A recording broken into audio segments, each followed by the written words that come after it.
اعوذ باللہ من الشیطان الرجیم بسم اللہ الرحمن الرحیم نحمدہ ونصلی علی رسولہ الکریم اللہم بعد فاعوذ باللہ من الشیطان الرجیم بسم اللہ الرحمن الرحیم۔ آج جو ہماری تقریر ہے اس کا موضوع ہے والد اور والدہ۔ والد جو ہوتا ہے یہ گھر کا بادشاہ ہوتا ہے، گھر کا سربراہ ہوتا ہے۔ جو والدہ ہوتی ہے وہ گھر کی وزیر ہوتی ہے۔ وزیر جو ہوتا ہے وہ گھر چلاتا ہے۔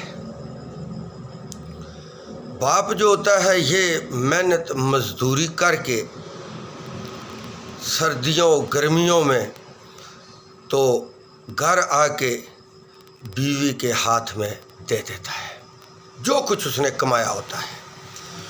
تو بیوی جو عقل مند ہوتی ہے وہ اپنا حساب لگا لیتی ہے کہ میرے خاوند نے اتنے پیسے لائے ہیں مہینے کے اور کتنا خرچ ہے میرا مہینے کا، اس حساب سے وہ گھر کا خرچ چلاتی ہے عقل مندی کے ساتھ۔ اور جو خاوند کے والد والدہ ہوتے ہیں، جو اس کے بھائی ہوتے ہیں، جو اس کی بہنیں ہوتی ہیں، وہ بھی ان کا بھی حصہ وہ رکھ دیتی ہے۔ تو اس طرح یہ گھر کا نظام چلتا ہے۔ اگر خاوند کے 3 بھائی ہیں تو وہ آپس میں اگر اتفاق سے رہیں تو ایک دوسرے کی اگر مدد کریں تو ان کی زندگی سوکھی بسر ہو جاتی ہے۔ یہاں بدقسمتی سے ہم اس محبت پیار سے اخلاق سے ہم دور ہوتے جا رہے ہیں۔ گھر میں جب نچاکی پیدا ہوتی ہے تو سب سے پہلے جو گھر کا نقصان ہوتا ہے وہ رزق کی تنگی آ جاتی ہے۔ بیوی میاں کا اگر روز جھگڑا ہو تو گھر میں رزق کی تنگی آ جاتی ہے، اور جو ان کے بیٹے بیٹیاں ہوتے ہیں وہ پریشان ہو جاتے ہیں۔ ان کے ذہنوں پر یہ اثر ایسا پڑتا ہے کہ وہ ہور نہ ہوری سوچنا شروع ہو جاتے ہیں۔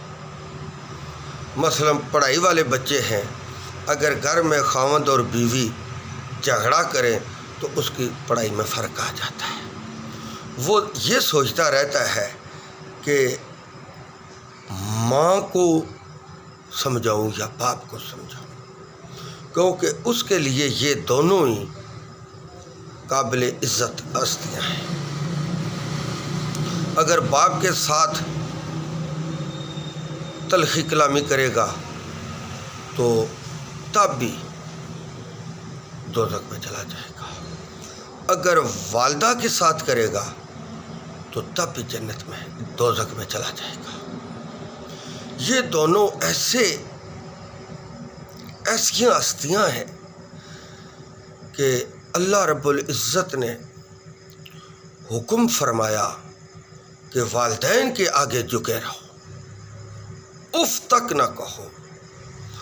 اگر دونوں میں سے کسی ایک کو پاؤ تو اس کی خدمت کرو۔ وہ انتہائی بدبخت شخص ہے جس کے والد والدہ زندے ہوں اور ان کی خدمت کر کے اللہ کو راضی نہ کر سکا۔ تو نبی پاک صلی اللہ علیہ وسلم نے یہ ہمیں والد اور والدہ کا تفصیل سے وضاحت سے بتایا کہ ان کی خدمت کرنا کتنا بڑا اجر و ثواب ہے۔ یہاں پر یہ چیز ہے کہ بعض ہمارے علماء اور نعت خواں اور بھی بہت سارے جو لوگ قصے بیان کرتے ہیں تو اس میں والد کو ایک سائڈ پر کر دیتے ہیں اور والدہ کو زیادہ ترجیح دیتے ہیں۔ ایسا نہیں ہے،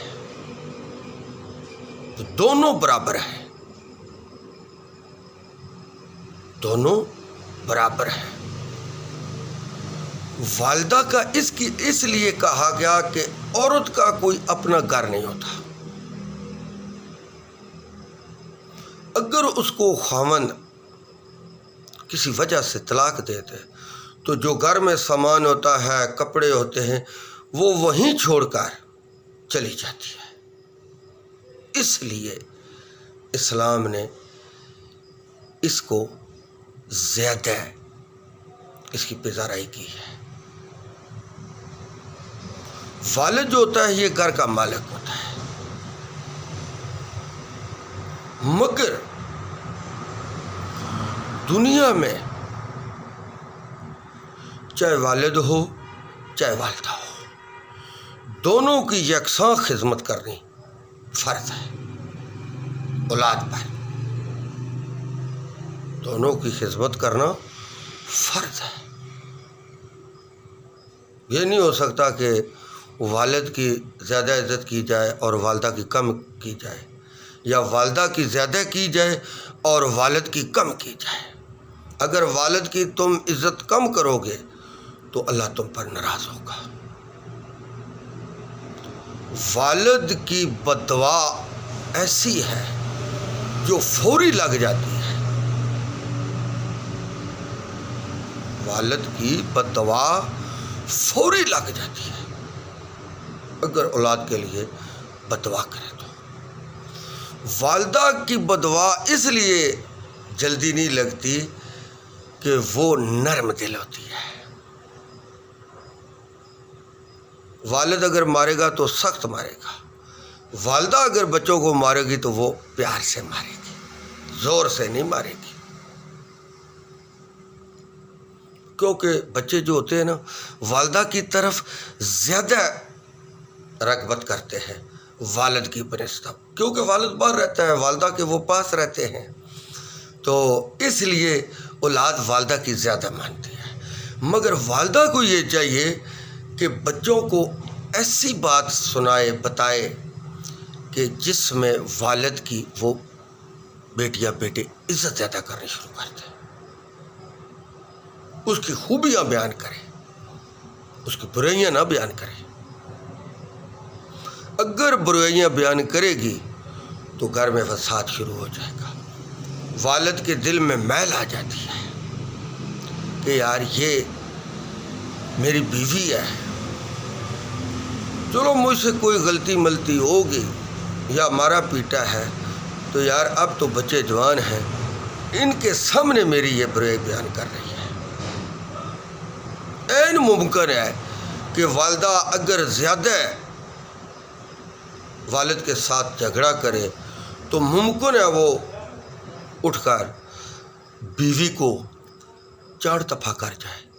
تو اگر اس کے پاس جوان بچے ہوں، کسی بھی کوئی بھی شخص ہو، اگر اس کی ماں کو مارا جائے تو وہ برداشت نہیں کرتا۔ یہ پکی پڑھی لکھی بات ہے۔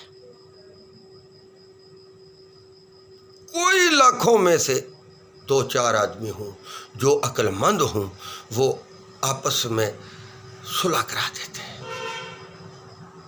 ورنہ اگر والد والدہ کو مارے تو بیٹوں کا اور والد کا آپس میں جھگڑا شروع ہو جاتا ہے۔ مگر جب جوان اولاد ہو تو مرد اور عورت کو چاہیے کہ بد اخلاقی کی کوئی بات نہ کرے، بد اخلاقی کی کوئی بات نہ کرے، ان کے سامنے ایسے رہیں کہ جیسے تم ایک ہی بدن کہ 2 آدمی مالک ہو، یعنی کہ تمہارے دونوں کا ایک ہی بدن ہے، تو اولاد جو ہے یہ یکساں پیار اور محبت کرنا شروع ہوگی۔ اگر آپ الگ ہو جاؤ گے تو اولاد بھی بانٹی جائے گی۔ 7 بچوں میں سے ایک جو بچہ ہوتا ہے وہ والدہ کی طرح والد سے محبت کرتا ہے۔ یہ زندگی کا میرا بڑا تجربہ ہے۔ وہ والد کے ساتھ ہو جاتا ہے۔ جو والد کے رشتہ دار ہوتے ہیں، اس کے بھائی، وہ بھی جب گھر میں آئیں تو ان کے ساتھ بھی اچھا سلوک، اچھا برتاؤ کرنا چاہیے۔ اگر والد کی بہنیں آ جائیں تو ان کے ساتھ بھی بھتیجوں کا کام ہے کہ اچھی ان کی خدمت کرے، کیونکہ وہ باپ کی بہنیں ہوتی ہیں، پھوپھیاں ہوتی ہیں۔ دنیا میں پھوپھی کا بہترین رشتہ ہے، جیسے خالہ کا بہترین رشتہ ہے۔ اور اگر والد کے والدہ اور والد آ جائے گھر میں تو وہ ان کے دادی دادا ہوتے ہیں، ان کے ساتھ بھی اچھا سلوک، اچھا برتاؤ کرنا چاہیے۔ اور والد کو بھی چاہیے کہ بیٹوں کے سامنے، بیٹیوں کے سامنے اپنے مائی باپ کی یا بہن بھائیوں کی بریائی بیان نہ کرے۔ اگر بریائی بیان کرے گا تو وہ سمجھیں گے کہ یہ میرے والد کے دشمن ہے، نہ اس کی یہ بہنیں ہیں نہ اس کے بھائی ہیں۔ اگر اس کی بہن بھائی ہوں تو میرا والد، ہمارا والد ان کی بدخوئی کیوں کرے؟ یہ بھی رشتہ کمزور کرنے کی ایک بڑی علامت ہے۔ رشتے کو کمزور کرنے میں یہ باتیں بڑا کردار ادا کرتی ہیں۔ اگر والدہ کے ماں باپ آ جائیں، والدہ کی بہنیں آ جائیں تو ان کے ساتھ بھی اچھا سلوک کریں۔ اور خاوند کو چاہیے کہ جب بیوی کے آ جائیں مائی باپ، اس کی بہنیں، اس کے بھتیجے، تو ان کے سامنے بھی اس کی بریائی یا اس کی غیبت نہ کریں۔ یہ بھی عورت کے دماغ میں فطور ڈالنے والی باتیں ہوتی ہیں۔ عورت کے دماغ میں فطور ڈالنے والی باتیں ہوتی ہیں۔ اس سے عورت کے دل میں نفرت آ جاتی ہے اور بچوں کے دل میں بھی نفرت آ جاتی ہے۔ اگر بیوی میاں پیار سے رہیں گے تو گھر کا پیا چلتا رہے گا۔ اگر آپس میں اختلاف کریں گے تو گھر کا پیا رک جائے گا۔ بھائی جان، یہ باتیں اس لیے ہم کی ہیں کہ یہ باتیں ہمارے معاشرے کو سخت ضرورت ہے۔ اگر میرے منہ سے یا جذبات میں کوئی بات غلط نکل گئی تو میں اس کی معذرت چاہتا ہوں۔ مجھے اور آپ کو ان باتوں پر عمل کرنے کی اللہ رب العزت توفیق عطا فرمائے۔ وآخر دعوانا ان الحمد للہ رب العالمین۔